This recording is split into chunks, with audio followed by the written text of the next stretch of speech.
Shalom semuanya. Pada tanggal 17 Agustus 2026 ini, kita merayakan ulang tahun kemerdekaan Republik Indonesia yang ke-81. Tuhanlah yang memberikan kemerdekaan bagi Indonesia dari segala bentuk penjajahan. Dirgahayu Republik Indonesia. Seperti yang saya katakan sejak tahun 2025, bahwa keadaan dunia sedang tidak baik. Kita berada dalam tahun yang sukar, sulit, peperangan, bencana alam, ketidakpastian, krisis ekonomi yang semakin intens. Ini juga berdampak terhadap Indonesia. Kita harus banyak berdoa untuk Indonesia. Janji Tuhan dalam 2 Tawaris 7 ayat 13 dan 14 berkata, "Bila mana aku menutup langit sehingga tidak ada hujan, dan bila mana aku menyuruh belalang memakan habis hasil bumi, dan bila mana aku melepaskan penyakit sampar di antara umatku, dan umatku yang atasnya namaku disebut, merendahkan diri, berdoa dan mencari wajahku, lalu berbalik dari jalan-jalannya yang jahat, maka aku akan mendengar dari sorga, dan akan mengampuni dosa mereka, serta memulihkan negeri mereka." Haleluya! Sesuai dengan apa yang dikatakan dalam Yeremia 29 ayat 7, maka kita harus mengusahakan kesejahteraan kota, negara di mana kita tinggal, dan berdoa untuk kota, negara itu kepada Tuhan. Sebab kesejahteraannya adalah kesejahteraan bagi kita semua. Damailah Indonesiaku, damailah Indonesiaku, lawatan Allah terjadi, damailah Indonesiaku. Damailah Indonesiaku.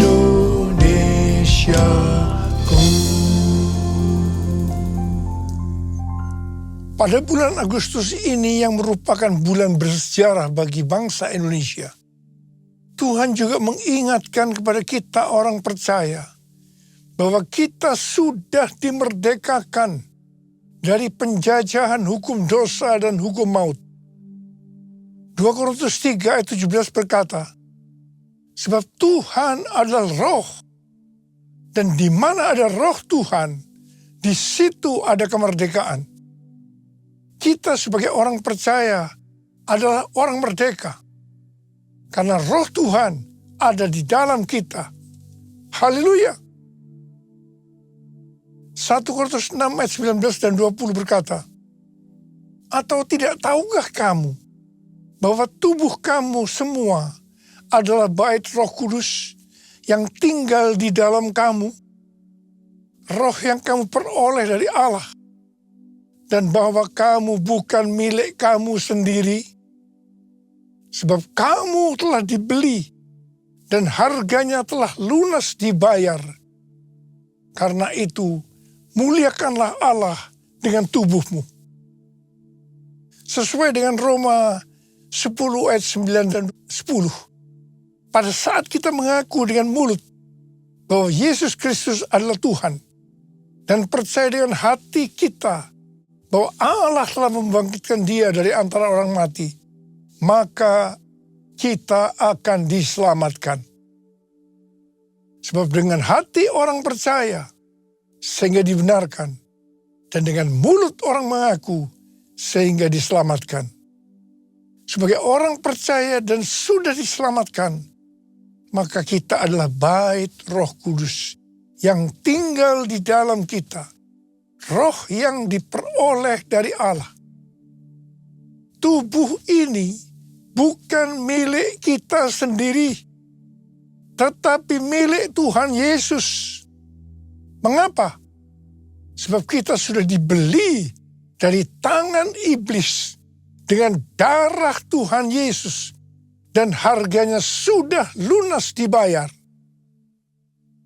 Ya, sebelum kita percaya kepada Tuhan Yesus, kita di bawah kekuasaan iblis.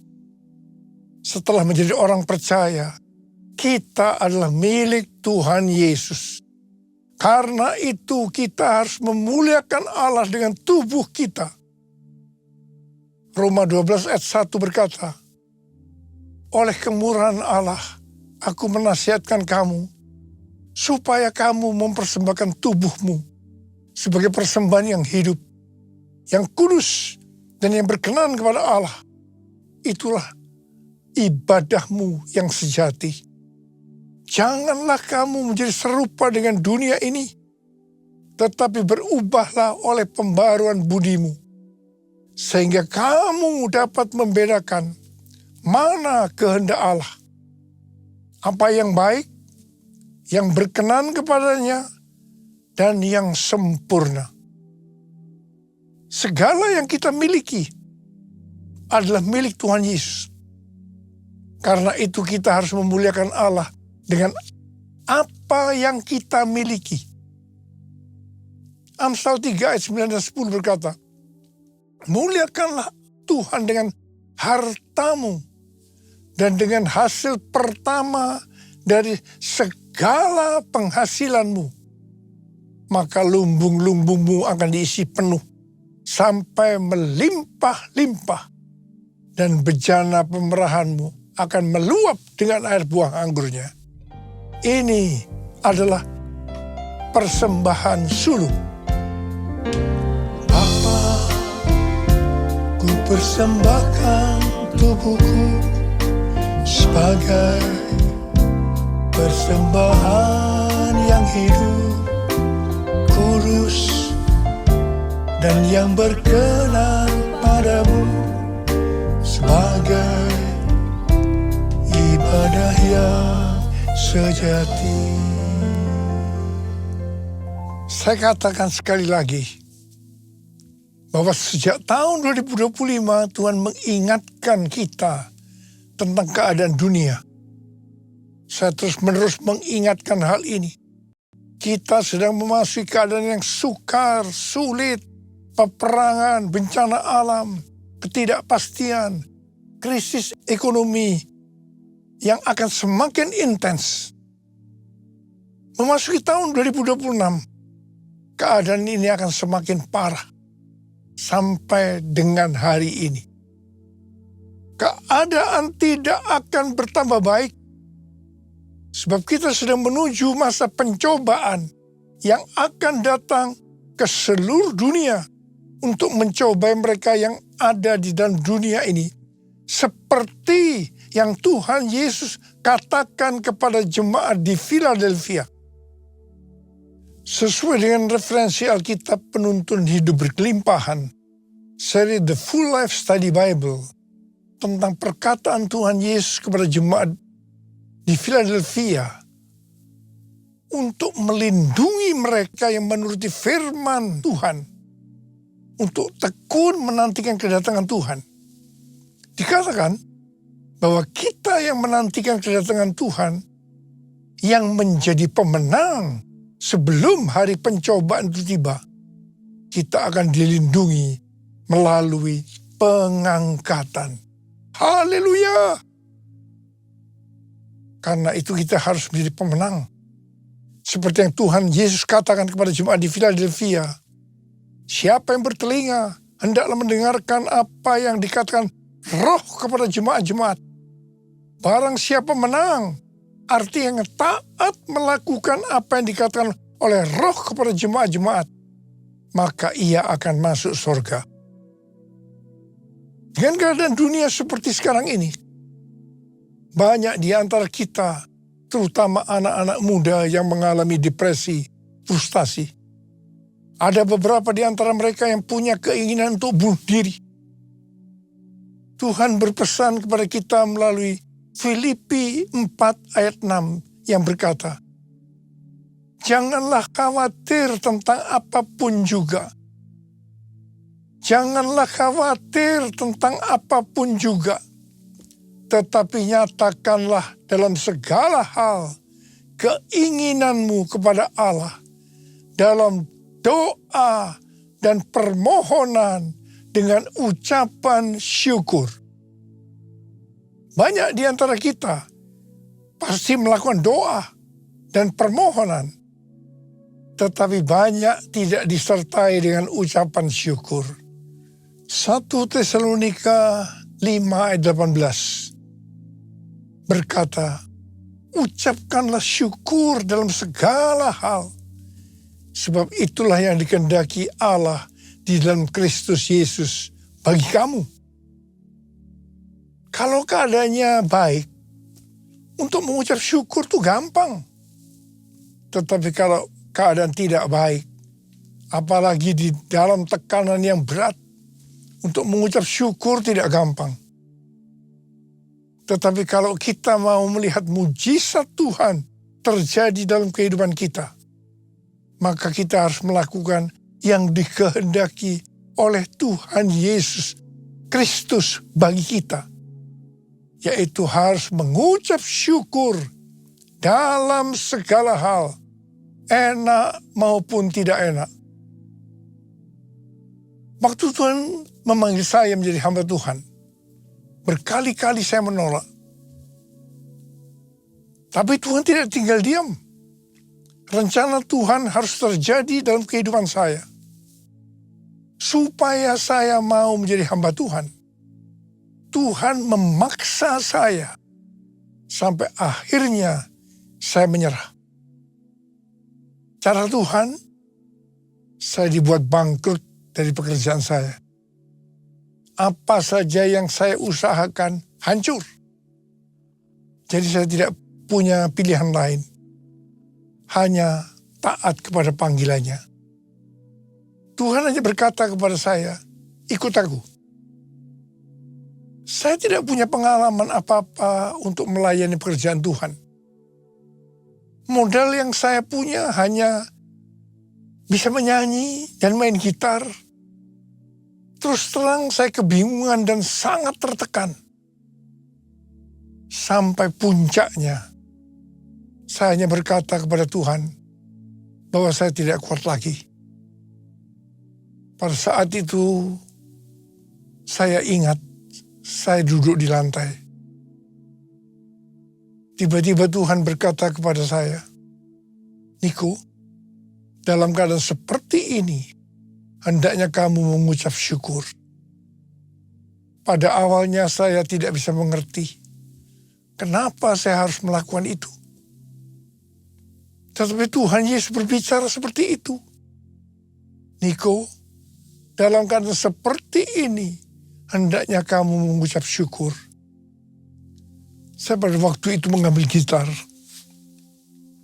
Dan keluarlah lagu ini. Segala puji syukur hanya bagimu Tuhan. Disertai dengan tangisan.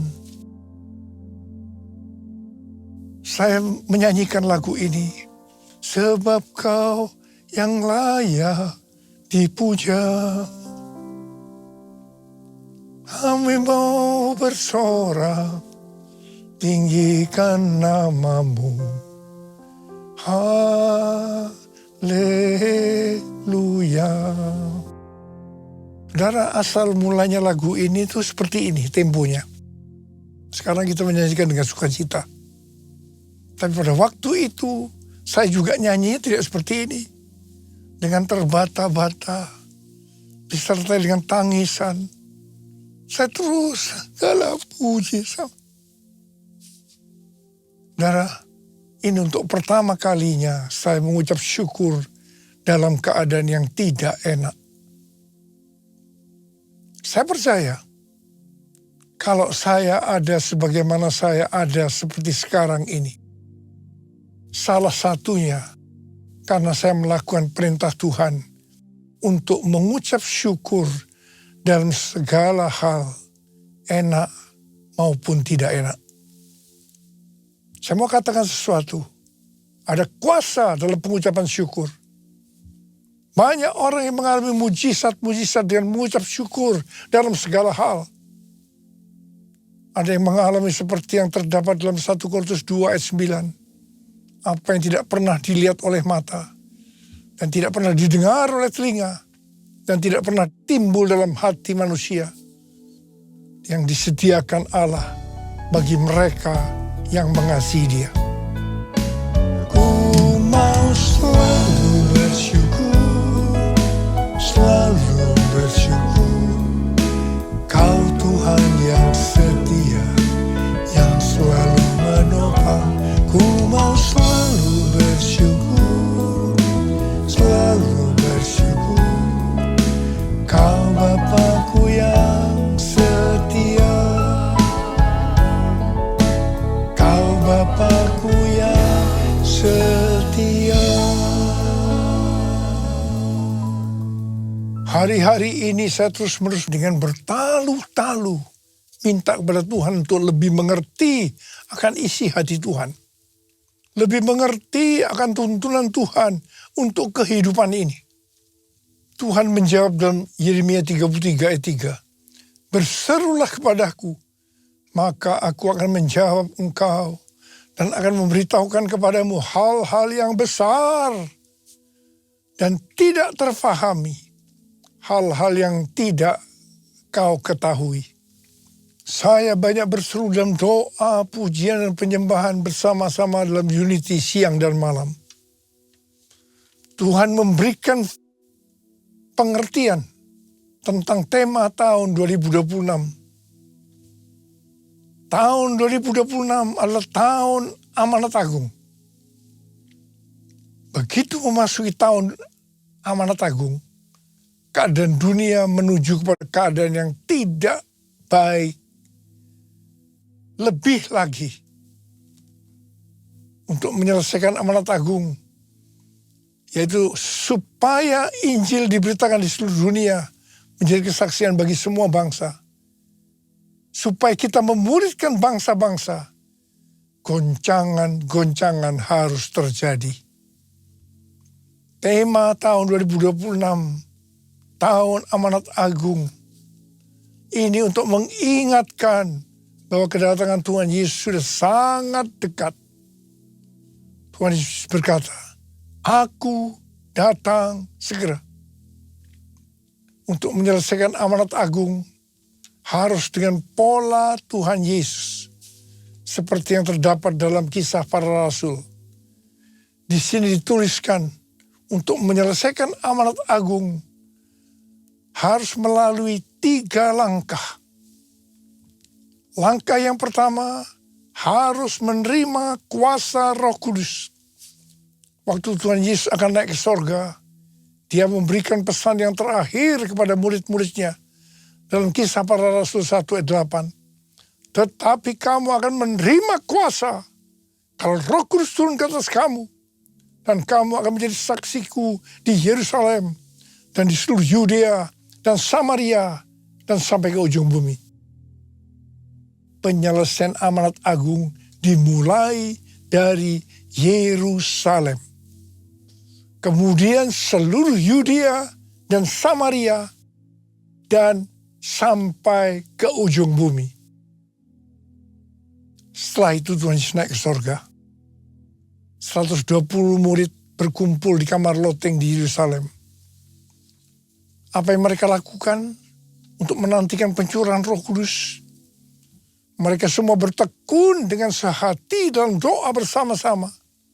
Artinya mereka berdoa, memuji, dan menyembah Tuhan dalam unity siang dan malam.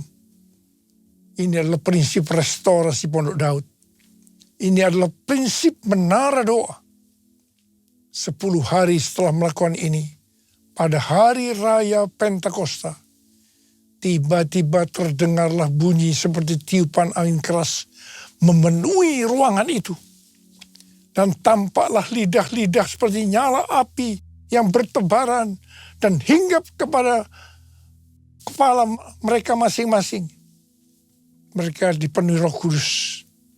Mereka berkata-kata dalam bahasa-bahasa lain, seperti yang diberikan oleh Roh Kudus itu kepada mereka untuk dikatakan. Itu adalah bahasa roh. Apa yang terjadi setelah murid-murid dipenuhi dengan Roh Kudus? Hal yang pertama, Petrus berkhotbah sekitar 5 menit. 3.000 orang bertobat dan dibaptis. Dan hal yang kedua, setelah murid-murid dipenuhi dengan Roh Kudus, mereka dipakai oleh Tuhan untuk menyatakan tanda-tanda dan mujizat, sehingga banyak orang yang bertobat. Hal yang ketiga, setelah murid-murid dipenuhi dengan Roh Kudus, maka cara hidup mereka berubah, sehingga banyak orang yang bertobat. Perubahan-perubahan yang terjadi dalam cara hidup jemaat yang membuat banyak orang bertobat adalah yang pertama, mereka bertekun dalam pengajaran rasul-rasul. Bagi kita, ini juga bisa diartikan mereka suka membaca Alkitab. Yang kedua, mereka suka berdoa dan hidup dalam unity. Yang ketiga, mereka suka memberi. Yang keempat, mereka suka memuji Allah dan bergembira, tulus hati, atau hidup berintegritas. Alkitab katakan bahwa mereka disukai semua orang, dan tiap-tiap hari jumlah orang yang diselamatkan bertambah. Haleluya! Langkah kedua untuk menyelesaikan amanat agung menurut Kisah Para Rasul adalah melalui aniaya. Setelah Stefanus dibunuh, terjadi aniaya bagi pengikut Kristus. Kecuali para rasul, mereka lari ke Yudea dan Samaria sambil memberitakan Injil. Jadi awalnya amanat agung hanya terjadi di Yerusalem. Untuk sampai ke Yudea dan Samaria, mereka harus mengalami aniaya. Mereka tadinya ada di zona nyaman di Yerusalem. Siapa yang tidak mau menjadi orang Kristen dengan keadaan yang seperti itu?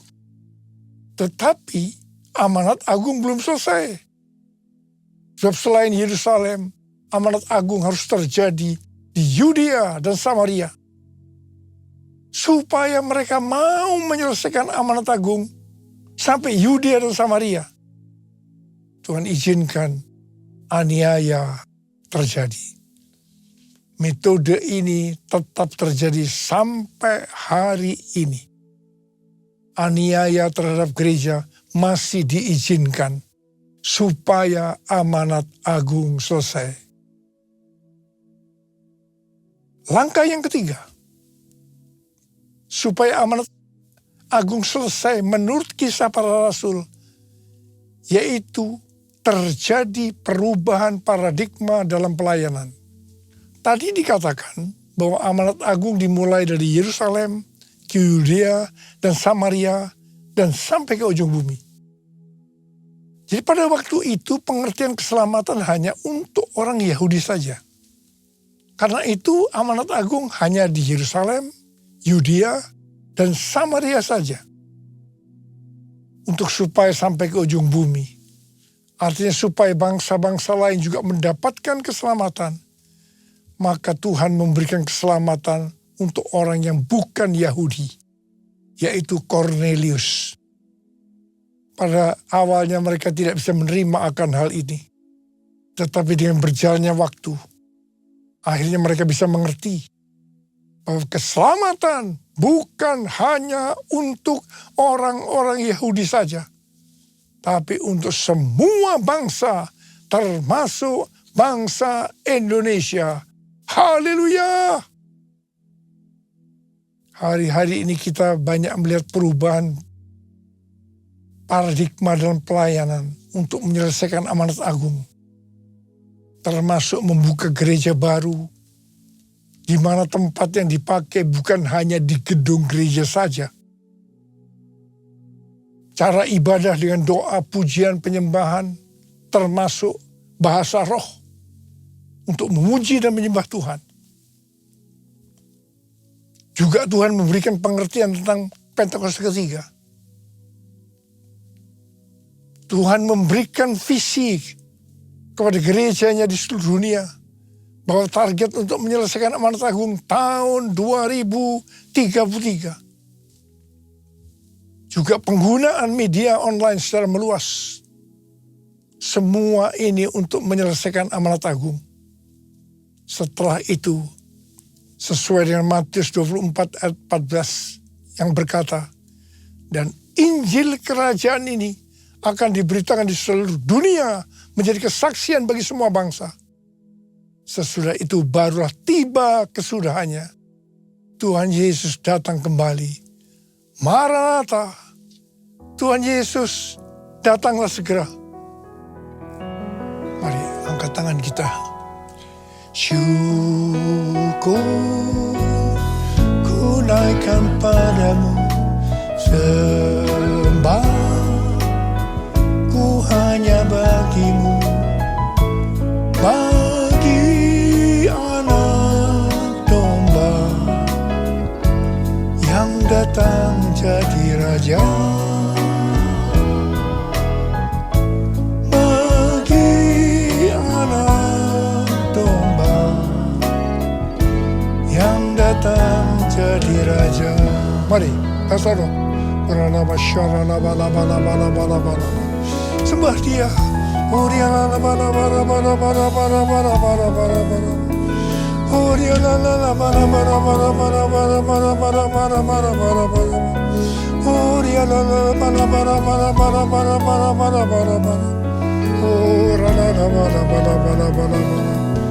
Abba, urapi kami, Abba. Urapi anak-anak-mu yang sedang menanti-nantikan kedatangan Tuhan. Urapi kami, taruh tangan di kepala masing-masing. Urapi kami. Terima pengurapan Tuhan. Terima.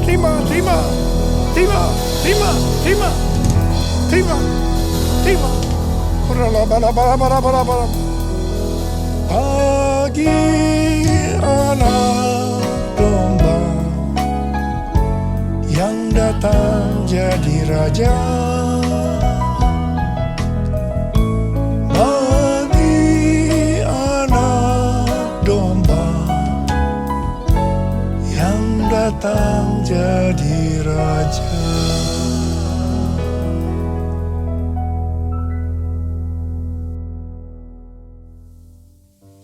Kita akan masuk dalam perjamuan kudus.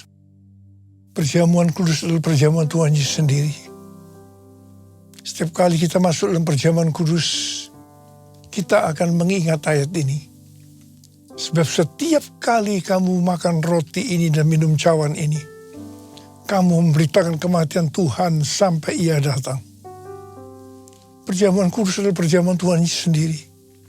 Setiap kali kita masuk dalam perjamuan kudus, Yesus selalu berkata, biarlah ini menjadi peringatan akan daku. Peringatan akan daku. Karena itu arahkan hati kita kepada kebaikan Tuhan. Supaya kita lebih mengasihi Tuhan Yesus. Kita lebih mengasihi satu dengan yang lain. Bapa, siapakah kami sebelum kami mengenal Engkau? Kami semua orang berdosa. Upah dosa adalah maut, mati. Tapi Engkau yang tidak berdosa telah dijadikan dosa oleh karena kami. Engkau harus turun dari sorga mulia, mati ganti kami dengan penderitaan yang luar biasa. Sungguh kalau kau pikirkan betapa baiknya Engkau Tuhan, betapa baiknya Engkau itu. Kau jadikan kami sebagai anak-anak-Mu. Engkau tuntun, Engkau bela, Engkau lindungi, Engkau berkati kami. Engkau tegur juga kalau kami salah, ya Abba. Itu Engkau ya Abba, itu Engkau. Tuhan Yesus akan memberkati kita melalui perjamuan kudus. Tapi Tuhan mau agar kita makan dan minum dengan cara yang benar. Karena itu masing-masing berdoa, introspeksi. Firman Tuhan sudah dibagikan. Mari mengaca pada firman yang sudah dibagikan. Kalau Tuhan mengingatkan agar kita menyelesaikan segala sesuatunya dengan Tuhan, langsung minta ampun. Ampuni kami Tuhan. Ampuni kami. Ampuni kami Tuhan. Ampuni. Bapa, terima kasih. Kami akan masuk dalam perjamuan kudus dengan hati yang penuh ucapan syukur. Dalam nama Yesus kami berdoa. Amin.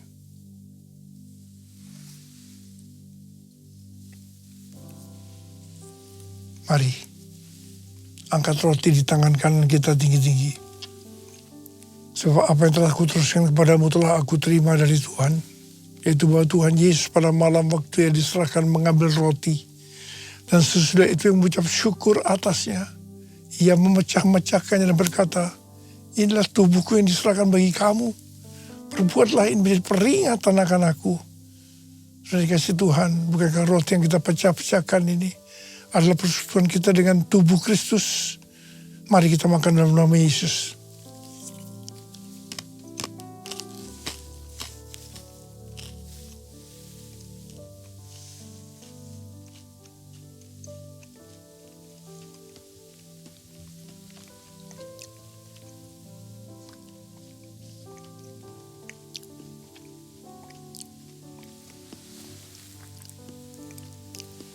Angkat cawan di tangan kanan kita tinggi-tinggi.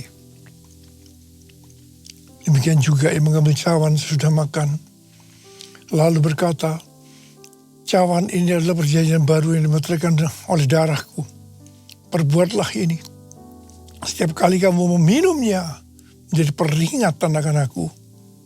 Supaya kasih Tuhan, bukankah cawan pengucapan syukur. Yang atas kita ucapkan syukur adalah persekutuan kita dengan darah Yesus. Mari kita minum dalam nama Yesus.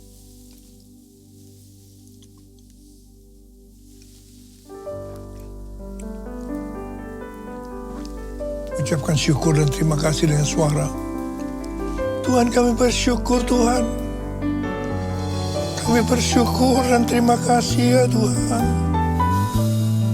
Kami bersyukur dan terima kasih ya Tuhan. Oh, rara-bara-bara-bara-bara. Angkat tangan saudara. Saat ini kau sedang menyembuhkan yang sakit ya Tuhan. Kau sedang membebaskan yang terikat. Kau menghibur yang susah. Kau menguatkan yang lemah. Kau memberikan pengharapan yang baru bagi yang datang dengan putus pengharapan. Tuhan terima kasih. Tuhan terima kasih. Tuhan terima kasih. Tuhan makasih Yesusku. Terima kasih Yesusku. Puji syukur hanya bagi Tuhanku. Terima kasih Yesusku. Terima kasih Yesusku. Puji syukur hanya bagi Tuhanku. Terima kasih Yesusku.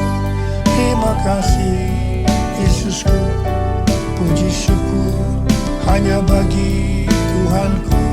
Terima kasih Yesusku, terima kasih Yesusku, puji syukur hanya bagi Tuhanku. Puji syukur hanya bagi Tuhanku. Puji syukur hanya bagi Tuhanku.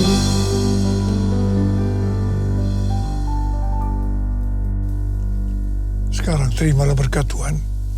Kasih karunia yang berlimpah-limpah daripada Allah Bapa dalam Anak yang tunggal Yesus Kristus. Persekutuan yang manis dengan Roh Kudus menyertai kita semua mulai hari ini. Sampai Tuhan Yesus datang menjemput kita di awan-awan dan bahkan sampai selama-lamanya. Yang percaya bersama-sama katakan, Amin.